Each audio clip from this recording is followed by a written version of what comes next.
Good afternoon मेरे प्यारे छात्रों।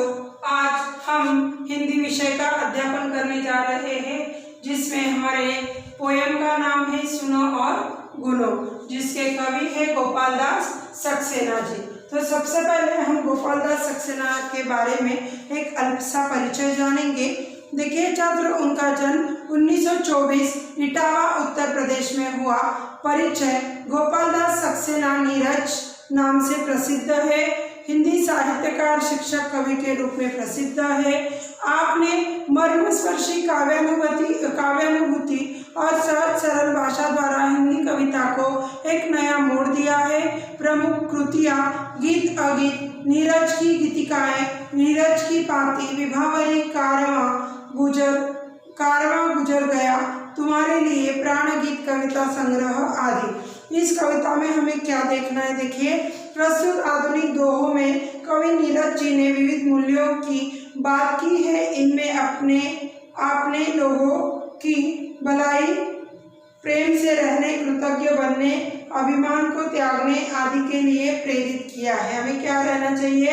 प्यार से रहना चाहिए।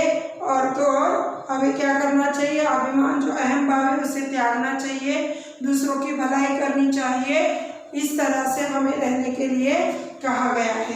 तो सबसे पहले छात्रों, यहाँ पे मैंने 6 दोहे लिखे हुए हैं, लेकिन फिर भी मैं पूरी तरह एक ही बार में यह कविता पढ़ूंगी। गो मैं हूँ मंझधार में आज बिना पतवार, लेकिन कितनों को किया मैंने सागर पार। जब हो चारों ही तरफ घोर अंधियारा, ऐसे में खद्योत भी पाते हैं सत्कार। टीवी ने हम पर किया यूं छुप छुप कर वार, संस्कृति सब घायल हुई बिना तीर तलवार। दूरभाष का देश में जब से हुआ प्रचार, तब से घर आते नहीं चिट्ठी पत्री तार। ज्ञानी हो फिर भी न कर दुर्जन संग निवास, सर्प है भले ही मणि हो उसके पास। भक्तों में कोई नहीं बड़ा सुर से नाम, उसने आँखों के बिना देख लिए घनश्याम। तोड़ो मसलो या कि तुम उस पर डालो धूल, बदले में लेकिन तुम्हें खुशबू ही दे फूल। पूजा के सम पूज्य है जो भी हो व्यवसाय, उसमें ऐसे रमो जो जल में दूध समाए। हम कितना जीवित रहे इसका नहीं महत्व, हम कैसे जीवित रहे यही तत्व अमरत्व। जीने को हमको मिले यद्यपि दिन दो चार, जिए मगर हम इस तरह हर दिन बने हजार। अहंकार और प्रेम का कभी न निभता साथ, जैसे संग रहते नहीं संध्या और प्रभात। मात्र वंदना में नहीं फूल चढ़े दो चार, उसके चरणों में सदा चढ़ते शीश आपात। दिए तुझे मांगे बिना जिसने फल और छाह, काट रहा है मूड़ तू उसी वृक्ष की बाह। देखिए छात्रों, यहाँ पर अब हम 1 by 1 यह 6 के 6 दोहे पढ़ेंगे। सबसे पहले, गो में मंझधार में आज बिना पतवार, लेकिन कितनों को किया मैंने सागर पार। देखिए यहाँ पे मंझधार नदी के बीच में, पतवार का अर्थ है जिस लकड़ी से हम नाव को इधर से उधर ले जाते हैं, उस लकड़ी को क्या कहते हैं? पतवार कहते हैं। और यहाँ पे सागर यानी समुद्र, ओशियन।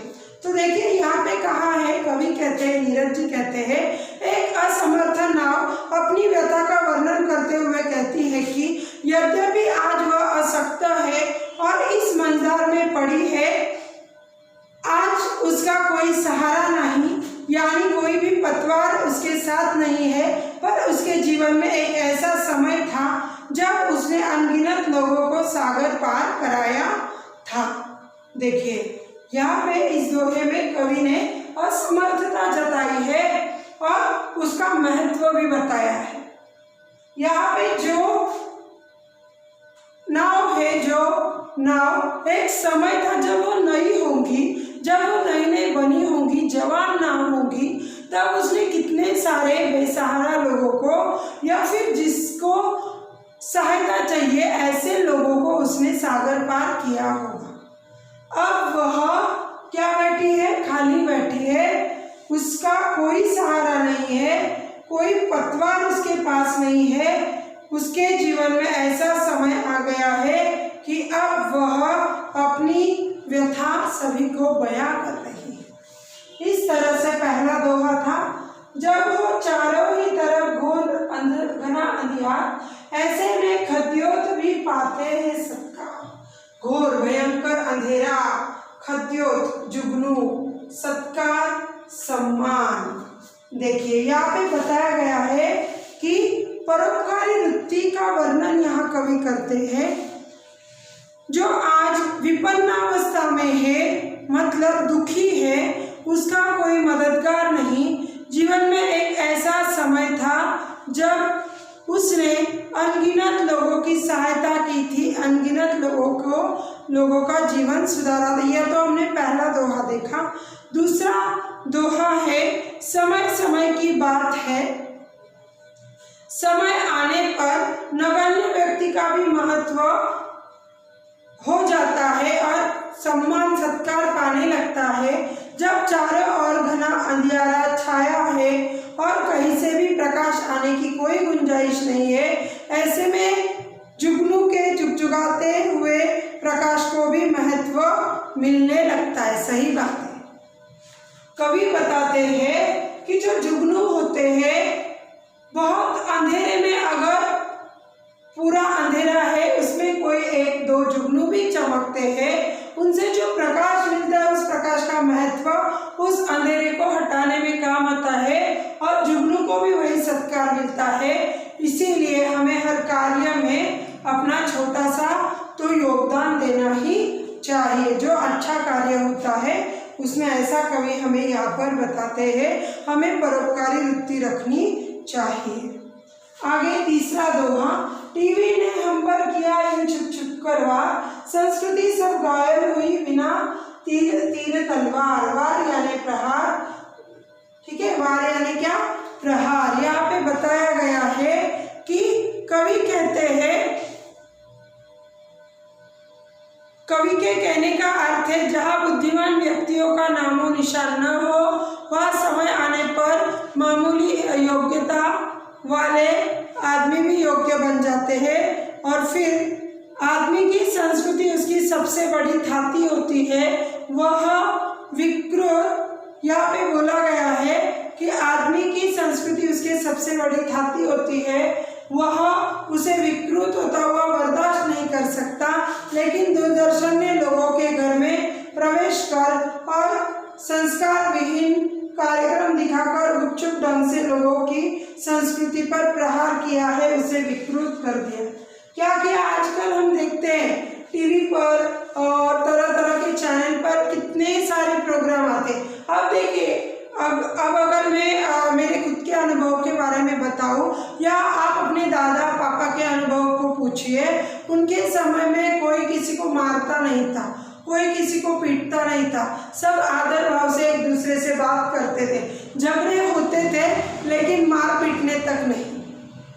झगड़े सिर्फ मुंह के होते थे, उसके आगे कभी नहीं बढ़ते थे, और बढ़े तो जो पंचायत होती थी गांव की या फिर पुलिस होते थे, वो झगड़ों को मिटा देते थे। अब क्या माहौल है? झगड़े ऐसे होते हैं कि बात बात पर तलवार बाहर आती है, बात बात पर बंदूकों की गोलियां झाड़ी जाती है, बात बात पर जान जा रही है लोगों की। यह सब क्यों हो रहा है? टीवी की वजह से। हम तरह तरह के चैनल्स देखते हैं, बनावटी फिल्में देखते हैं, और उन बनावटी फिल्मों से हमारे माइंड में एक बात सेट होती है कि इस दुनिया में हमें किसी से डरना नहीं है, हम भी भाई बन सकते हैं और भाईगिरी दिखा सकते हैं। और इस तरह से गलत सलत विचार हमारे मन में उत्पन्न हो रहे। जैसे वेशभूषा है, पहले सबसे पहले जो स्त्रियां थी, जो लड़कियां थी, वह पहले भी सुंदर थी, अब भी सुंदर है। पहले वह अच्छे कपड़े पहनती थी, तभी अच्छी लगती थी। अब वह विदेशी संस्कृति को अपना बना रही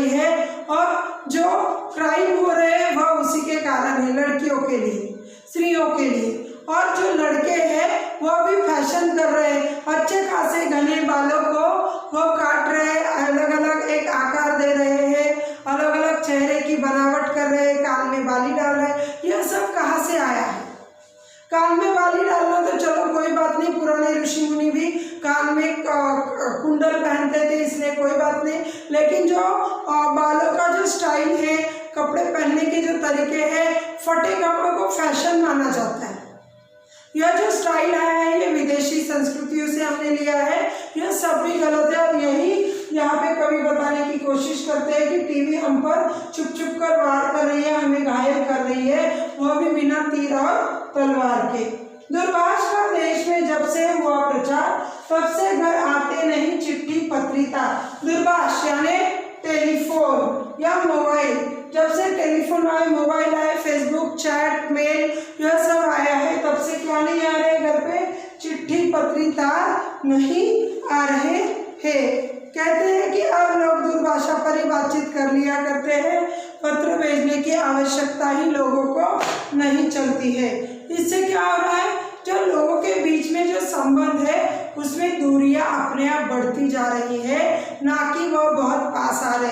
ऐसा लगता है कि चलो आज मुझे मेरे किसी अपने की याद आ गई, मैंने कॉल कर लिया, लेकिन कितनी बातचीत होती है, कितनी काम की बातचीत होती है। उससे अच्छा पत्र का देखिए, बहुत दिनों बाद अगर हमें किसी का पत्र मिलता है तो वो जो प्यार है वो वैसे के वैसे रहता है या और बढ़ता है, और फोन मोबाइल से उतना बढ़ता नहीं। यह फर्क आज के और पहले के दिनों में आ चुका है। अगला, ज्ञानी हो फिर भी न कर दुर्जन संग निवास, सर्प सर्प है भले ही मनी हो उसके पास। दुर्जन बुरा व्यक्ति, दुष्ट व्यक्ति, ज्ञानी ज्ञानवान। देखिए यहाँ पे बोला गया है, कवि कहते हैं कि दुर्जनों की संगति बहुत दुखदायी होती है। दुर्जन व्यक्ति कितना ही ज्ञानी क्यों न हो, भूलकर भी उसकी संगति नहीं करनी चाहिए। वह कहते हैं कि वो तुलना करते हैं, दुर्जन व्यक्ति उस सांप की तरह होता है, सांप की संगति की तरह होता है। सबके पास भले ही मनी हो यानी वह महत्वपूर्ण हो, फिर भी हमें यह नहीं भूलना चाहिए कि सर्प होता है, वह डसने की अपनी आदत को कभी नहीं छोड़ेगा। मौका मिलने पर वह डसने से चूकेगा नहीं। दुर्जन व्यक्ति भले ही ज्ञानी हो न हो, पर मौका मिलने पर वह अपने आप के साथ दुष्टता करने से नहीं चूकेगा। इस तरह ज्ञानी व्यक्तियों के बारे में बताया कि हमें उनका साथ नहीं धरना चाहिए, क्योंकि वह सांप की तरह होते हैं। जैसे सांप के अंदर गुण होता है, भले ही उसके पास मनी हो, लेकिन वह डसने की, डंक मारने की बात नहीं छोड़ता है, डसता ही है। वैसे दुर्जन व्यक्ति मौका मिलने पर चाहे कितना ही फायदेमंद क्यों न हो, लेकिन वह हमें नुकसान जरूर पहुंचाता है। इसीलिए कवि ने हमें, नीरज जी ने बताया है कि नुकसान पहुंचा, इससे पहले ही हमें उस व्यक्ति से दूरी बना लेनी चाहिए। भक्तों में कोई नहीं बड़ा सुर से ना, उसने आंखों के बिना देख लिए घनश्याम। घनश्याम यानी भगवान श्री कृष्ण। सुर कौन है? सूरदास। कवि कहते हैं कि भक्ति तो उन अनेक भक्तों ने की है, पर भगवान के दर्शन उनमें से किसी को भी नहीं हुए।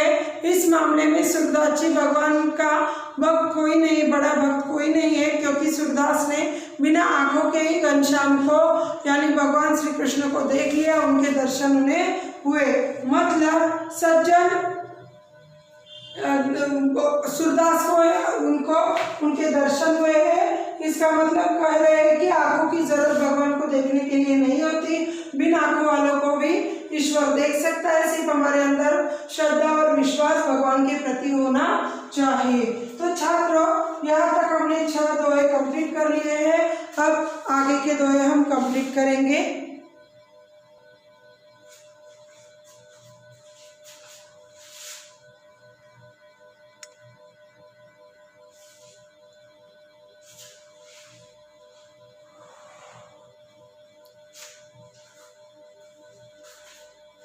देखिए छात्रों, यहाँ पे आगे के दोहे मैंने लिखे हुए हैं। यहाँ पे बोला गया है, तोड़ो मसलो या कि तुम उस पर डालो दूध, बदले में लेकिन तुम्हें खुशबू ही दे फूल। मसलना यानी मलना या रगड़ना, खुशबू यानी महक। क्या बोला गया है कि सज्जन व्यक्तियों का स्वभाव, हाँ, कवि फूल की प्रशंसा करते हुए कहते हैं कि आप फूल के साथ कैसा भी बर्ताव करें, उन्हें कोई फर्क नहीं पड़ता। चाहे उन्हें आप तोड़े, चाहे उन्हें आप मसले, चाहे उस पर धूल मिट्टी फेंके, बदले में वह आपको खुशबू ही देते हैं। ठीक, सज्जन व्यक्तियों का स्वभाव होता है, उनका कितना भी आप बुरा करो, उन पर कितना भी कटाक्ष करो, उन्हें कितना भी बुरा भला कहो, लेकिन वे आपका बुरा कभी भी नहीं सोचेंगे। यह हुआ हमारा इसका भावार्थ। पूजा की संपूज्य है जो भी हो व्यवसाय, उसमें ऐसे रमो जो जल में दूध समाए। पूज्य पूजा के योग्य, व्यवसाय कार्य, रमना लीन हो जाना, समाय मिल जाना। तो छात्रों, कवि कहते हैं कि आप कोई भी काम करें, कोई भी नौकरी करें, व्यवसाय करें, उसे आपको पूजा समझना चाहिए। उसमें इस तरह लीन हो जाना चाहिए, इस तरह मग्न हो जाना चाहिए, खो जाना चाहिए कि जैसे पानी में दूध या दूध में पानी मिलने से वह एकाकार होते हैं, हम दूध और पानी को अलग नहीं कर सकते, वैसा हमारा मन और हम जो भी काम करते हैं उसमें हमारा मन लीन हो जाना चाहिए, ऐसा कवि यहाँ पर कहते हैं। हम कितना जीवित रहे इसका नहीं महत्व, हम कैसे जीवित रहे यही है तत्व। जीवित जिंदा तत्व वास्तविक बात और अमरत्व यानी चीर जीवन। कवि कहते हैं मनुष्य से अधिक दिनों तक जीवित रहना चाहता है। यह बात महत्वपूर्ण नहीं है कि वो कितने दिन जीवित रहा है, बल्कि यह महत्वपूर्ण बात है कि उसने कितने अच्छे ढंग से जीवन जिया है। अमर होने की भावना का तत्व यही है, अधिक दिन तक जीना। देखो यहाँ पे अमर, जैसे अभी महात्मा गांधी जी है, उनकी आयु कम थी, या फिर शिवाजी महाराज सिर्फ 50 साल जिए, लेकिन वो जिए कैसे? शूरवीर की तरह। आज भी हम उन्हें याद करते, मतलब उनकी अमरत्व आज भी है, वह आज भी हमारे मन में जीवित है। ऐसे जीवन हमें जीना चाहिए, ऐसा कवि यहाँ पे बताते हैं। जीने को हमको मिले यद्यपि दिन दो चार, जिए मगर हम इस तरह हर दिन बने हजार। कवि यहाँ पे कहते हैं कि हमें जीने को कुछ ही समय मिला, चाहे कितना हमारा जीवन भले 2-4 दिनों का हो, मतलब कम हो, हमें उसे इस तरह जीना चाहिए। एक एक दिन हजार दिनों जैसा लंबा दिखना चाहिए, आनंददायी होना चाहिए। अर्थात लंबे समय तक जीने की ख्वाहिश रखने की बजाय हमें इस बात को महत्व देना चाहिए कि उस मिले हुए जीवन को हम कितने अच्छे बखूबी ढंग से जी रहे हैं। ठीक है। अहंकार और प्रेम का कभी न निभता साथ, जैसे संग रहते नहीं संध्या और प्रभात। अहंकार घमंड, निभना मतलब उनका संबंध कभी एक साथ नहीं हो सकता। प्रभात यानी सुबह, संध्या यानी शाम। कवि कहते हैं कि प्रेम का घमंड से बैर होता है, दुश्मनी होती है। जहाँ अहंकार होगा वहाँ प्रेम कतई ही नहीं हो सकता। इस कवि से समझाते हुए कहते हैं कि इन दोनों के बीच इतनी दूरी है जितनी सुबह और शाम के बीच है। प्रभात और शाम दूसरे से कभी नहीं मिल सकते, उसी तरह अहंकार और प्रेम एक दूसरे से कभी भी नहीं मिल सकते। मात्र वंदना में नहीं फूल चढ़े 2-4, उसके चरणों में सदा चढ़ते शीश अपार। वंदना यानी स्तुति, शीश यानी सिर। कवि मातृभूमि की रक्षा पर मरमटने वालों के लिए, जवानों के बारे में कहते हैं, उसकी वंदना में केवल कुछ फूल ही नहीं चढ़ेंगे, बल्कि मातृभूमि के सपूत उसकी रक्षा के लिए खुशी खुशी अपने प्राणों की बाजी लगा देंगे। और ऐसे जो व्यक्ति कार्य करेंगे उनके सामने हम हमेशा अपना सिर झुकाए हुए नतमस्तक रहेंगे, उन्हें बार बार वंदना करेंगे। इस तरह हमारा जीवन होना चाहिए, ऐसा कवि यहाँ पर हमें बताते हैं। दिए तुझे मांगे बिना जिसने फल और छाह, काट रहा मूड तू उसी वृक्ष की बाह यानी वृक्ष की डाली शब्द से दिया है, मूड यानी मूर्ख। कवि उन लोगों पर तरस खाते हैं जो वृक्षों की उपयोगिता को नहीं समझते बल्कि उन्हें काटने को तत्पर रहते हैं। वे ऐसे लोगों को फटकार कर बोलते हैं, जिन वृक्षों ने तुम्हें बिना मांगे खाने को फल दिए, धूप से बचने को छाया दी है, तुझे उसके उपकारों को भूलना नहीं चाहिए। और है मूर्ख, तू उसी डाली को काट रहा है, उसी हाथों को, उसी बाहों को काट रहा है, तुझे बिल्कुल ऐसा नहीं करना चाहिए। इस तरह नीरज जी ऐसे लोगों को यहाँ इस दोहे में फटकार रहे हैं। तो छात्रों, इस तरह हमने इस पोयम के सभी भावार्थ देखे हैं, सभी शब्दार्थ देखे हैं। आपको अगर हो सके तो जो दोहे के अर्थ मैंने बताए हैं वह आप अपनी भाषा में लिख लीजिए। यदि आपको किसी भी दोहे के बारे में कोई भी समस्या आ रही है तो आप फीडबैक द्वारा बता दीजिए। अगर आप वह बताएंगे तो मैं आपको तुरंत उनका भावार्थ भी लिखकर दूंगी। बाकी अगर आपको कोई भी दिक्कत है तो आप फीडबैक द्वारा बता सकते हैं। धन्यवाद।